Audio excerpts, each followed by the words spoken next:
My name's Paul. I'm the senior minister of the church, as Hamish said, and a pleasure to meet you, even if it's virtually, if this is the first time that's happened. I'm just going to go back to one of the readings we had a few moments ago, one from the book of Isaiah, written 700 years before Jesus was born, and I'm going to read just a couple of sentences from it to us once again. The people who walked in darkness have seen a great light. Those who dwelt in a land of deep darkness, on them has light shone. For to us a child is born, to us a son is given, and the government shall be upon his shoulder, and his name shall be called Wonderful Counselor, Mighty God, Everlasting Father, Prince of Peace. It's become commonplace, hasn't it, to say that 2020 has been a year like no other. In any normal year, the death of George Floyd and the Black Lives Matter protests that it ignited and the bushfires in the Australian outback would have received more column inches than any other story by far. But even they have been dwarfed by events with which we're all too familiar, aren't we? The Oxford English Dictionary tells us that use of the word pandemic has risen by 57,000% in 2020. The world was brought to a standstill, apparently by some bad food hygiene in Wuhan.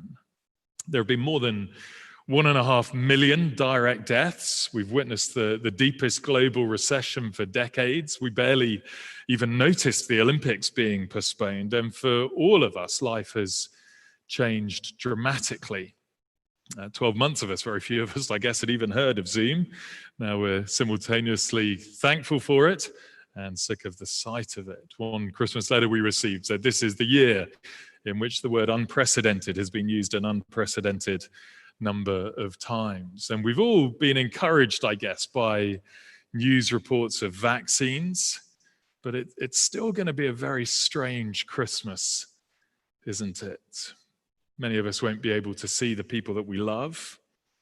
Things we've always taken for granted, like a simple night out with friends, just aren't possible.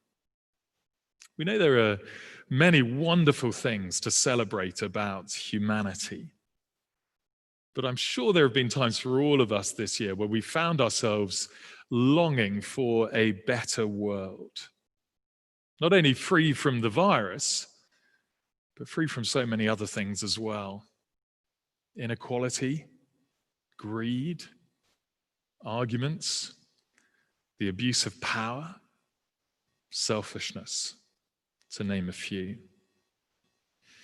In the run-up to Christmas, that deep-seated desire that I think we have for something better has drawn me back to this famous reading from Isaiah, because it's addressed to people in a similar boat.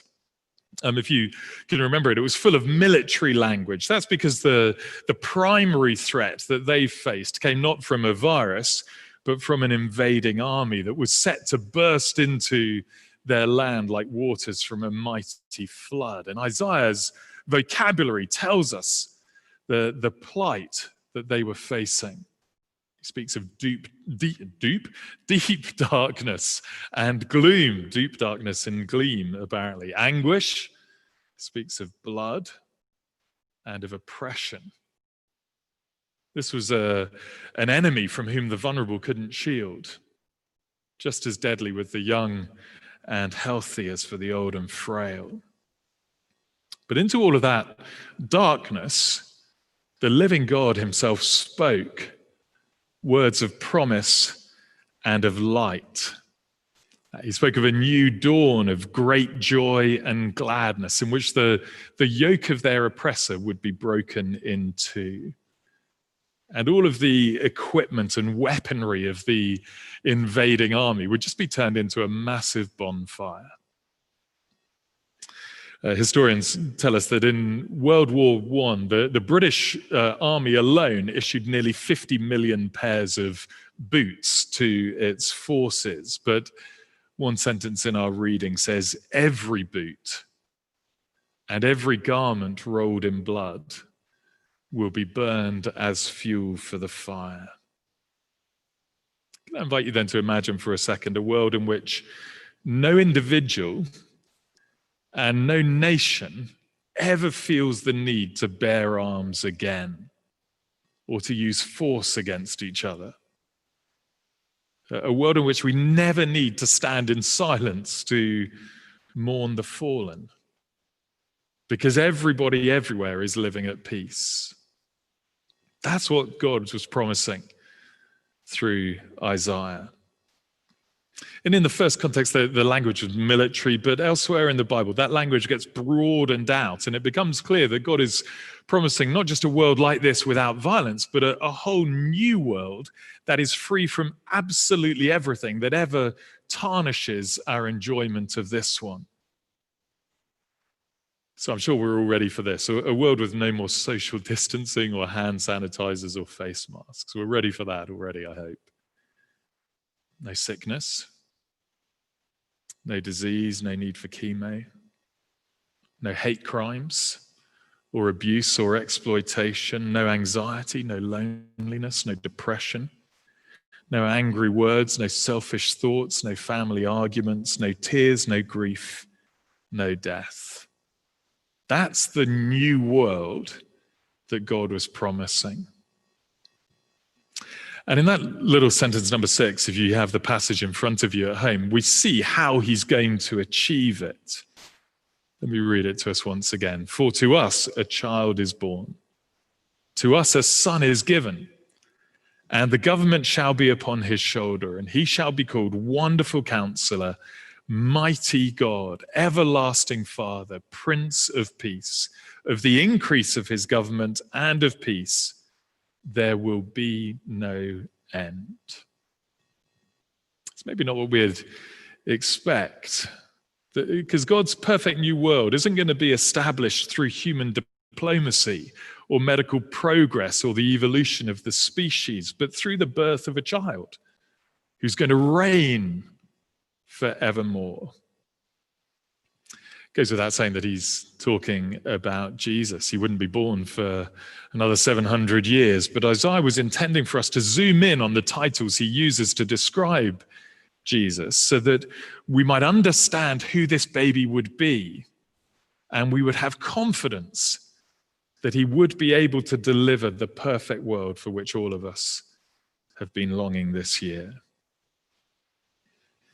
I don't know if you've been watching the new series of The Crown. I'm not sure Prince Charles has come over all that well in it all of the time, but apparently his full royal title is His Royal Highness, the Prince Charles Philip Arthur George, Prince of Wales, Knight of the Garter, Knight of the Thistle, Knight Grand Cross of the Order of Bath, Member of the Order of Merit, Knight of the Order of Australia, Companion of the Queen's Service Order, Privy Councillor, Aide-de-Camp, Earl of Chester, Duke of Cornwall, Duke of Rothesay, Earl of Carrick, Baron of Renfrew, Lord of the Isles, and Prince and Great Steward of Scotland here. Indeed. That's a pretty impressive list of titles, isn't it? I'm just a reverend, and I think I've got a letter after my name or two. But even Prince Charles is out-titled by the baby we've just read about. Let me mention those 4 names. First of all, he's Wonderful Counselor. It's a title that speaks of his infinite wisdom. One of the things we've seen in 2020 is that being a politician is a thankless task. I don't know how you're meant to weigh up the competing harms of letting a killer virus run free on the one hand and locking everything down on the other. We've all got an opinion, but I, for one, am glad that I'm not having to make those calls with other people's lives on the line. That's just the virus. We've got to sort out Brexit in the next few days, it seems. And if you ruled the world, how would you sort out all of the problems in the Middle East once and for all, so that everyone lived together in perfect harmony? Then how would you eliminate global poverty? And how would you overcome the mental health problems that afflict 25% of the British population in any one year? Many are wise in their own eyes and shrewd in their own sight, Isaiah says. But this is a child who's going to have true and infinite wisdom from above. And when Jesus came, People praised his wisdom and they marveled at the authority of his teaching and they hung on his every word. Do you know, he never once made a wrong judgment about anyone or any situation. He never spoke a word quickly that he would later regret. He never lied to get himself out of a tight spot or flattered someone just to earn their approval or to get ahead. He never spoke down to people. He never snapped in anger. He only ever spoke words of truth and love and kindness. And still today, it's incredible the way that his teaching is so relevant. A guy called Tony Jordan's a script writer. You've probably watched some of his shows. He said, "I don't come from a religious background. I don't think I'm anybody's fool. The one thing I know for sure is that the words of Jesus Christ are the most truthful thing I've ever heard. As a blueprint for mankind, it is so smart, it couldn't even have come from a clever philosopher." Why not pick up an account of Jesus' life this Christmas? We've got a bunch all carefully sanitized and quarantined on a bench just out the back if you want to take one with you or find one at home. Read for yourself the things he had to say. Even his opponents concede that if only we could today live by the wisdom of Jesus, our world would be transformed. Because he is the wonderful counselor that we personally and our world globally needs. He also says, verse 6, our mighty God. That is, he has all of the power of Almighty God because he is God. Again, it's a year we've been reminded how powerless we are. We find it hard even to control ourselves when you think about it. There have been any times this year where you found your tongue or your temper or your lack of willpower have got the better of you. We'd all love, beyond that, to be able to protect our loved ones from sickness and evil and pain, but we just can't do it. Here, the king that God was promising in Isaiah would have not just the wisdom he needed, but also the power to make everything good again. Well, hit fast forward onto the life of Jesus and watch him calming a storm and liberating people from the grip of evil and healing sickness with a word. Watch him raising someone from the dead, personally conquering the grave. His entire life and ministry are like little previews of heaven, mini proofs that he really does have the power to deliver on everything that God promised. Look at him closely, and I'm sure you'll see why those who knew him best didn't just say, "Oh, he's a great man," or even the best of men, but fell on their faces and worshipped him as their Lord and God. And the Bible's clear that he's our Lord too, all these years later. We might welcome his rule, we might try and reject it, but one day we'll all bow before him because he is our mighty God. Third title, Everlasting Father. Again, it's been the case, isn't it? Another big takeaway from 2020 is our own mortality. We usually block it out, but we've been reminded that life is short. And deep down, we know that. Like the flowers of the field, we grow and we flourish, but then the wind blows and we are gone. The God of the Bible is different. He was and he is to come. And here, Jesus too is called everlasting, one who's going to reign over all people with justice and righteousness from this time forth and forevermore. That eternality of Jesus is so important. For the very best of our human leaders can help reduce some of our problems for some period of time. But he can erase them all for all time because he is everlasting. And I love the fact that he's called Father. It's not a comment about genetic parenthood, of course, but an insight into the way that he treats people with love and tenderness and with sacrificial care as a father should. So often in our world, don't you find that the powerful lord it over people? We've all read reports this year of people exploiting their power for their own advantage. But Jesus fed the hungry and protected the vulnerable. He didn't come to be served, but to serve and even to give his life for many. The final title then is Prince of Peace. When he entered into Jerusalem, he didn't do it in a tank or on a war horse, but on the back of a little donkey in humility.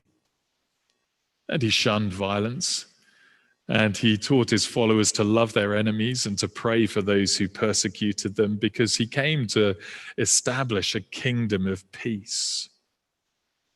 In part, that's about relational peace with other people, and you should get a preview of that if you look at a church. In part, it's about internal peace of mind in a troubled world, and you should get a preview of that from the life of your Christian friend. But supremely, it's the eternal peace of the restored relationship with God for which we were made. Let me just speak about it very personally for a second. Even in 2020, I have to admit that I have fallen a long way short of the standards that God sets for my life. I don't presume to speak for you, but God tells me to love my neighbor as myself. I honestly couldn't even tell you that I've loved my own family perfectly, let alone all the other people in my life. Even more seriously, he tells me to love him as well, with all of my heart and mind and soul and strength, and I haven't even come close. It may be that you're the same. By nature, we've made ourselves enemies of God. That's some of the Bible's language. But Jesus is the Prince who came and is able to restore the peace. Someone shared with me recently a picture of Jesus. He was a baby in the picture, and in his hand, he was holding a cross. And I have to confess, I wasn't a huge fan of the picture for all sorts of reasons I could go into another time. But it was a pretty stark reminder of why he came. Because the only way that Jesus is able to reconcile us to God is through his own death. He came and he lived, and ultimately he died so that our wrongdoings could be washed away and we could be given and guaranteed a place in the perfect new world that God has promised. So Jesus then is the original and the perfect Christmas gift. Wonderful counselor, because he has the wisdom and grace to rule and to shepherd us forevermore. Mighty God, because he's got the power to rid the world of everything that spoils it, to make it new. Everlasting Father, because he loves and leads us. And Prince of Peace, because he was willing to shed his own blood so that we could enjoy peace with God. And this Christmas, I want to encourage us, maybe more than ever before, to take a fresh look at Jesus. He is the one the only one, who can deliver the perfect world for which 2020 has made every one of us long. It's nearly 30 years since I was issued the challenge to take a closer look at Jesus. I'd grown up enjoying a good carol service, but with no personal interest in Jesus or awareness of his claims. Someone challenged me to see whether my perceptions were the same as reality. The more I looked at him, the more I was blown away. He moved from being someone that I was aware of and respected to the one that I do want to worship and to live for. And I would really love to hear what you make of him as you read about him. Please do pick up one of these accounts of his life. If you don't have one, let me know. I'll gladly send you one. Tune back into our live streams over the next few weeks in the new year. Come on that Christianity Explored course that Hamish mentioned. We would love to chat with you to hear any questions or even just any comments you have about the things that you've heard this evening. Please do let your friends know, if they shared this live stream with you, what you make of the person of Jesus. I know it's not going to be the Christmas that any of us would have chosen, but however you're spending the next few weeks, I truly hope, and let me say on behalf of our church family, that your Christmas is as happy as it possibly can be this year. But especially my longing is that you might take a second look at Jesus and come to know the joy of Christ for yourself. So let me wish you a very, very Merry Christmas.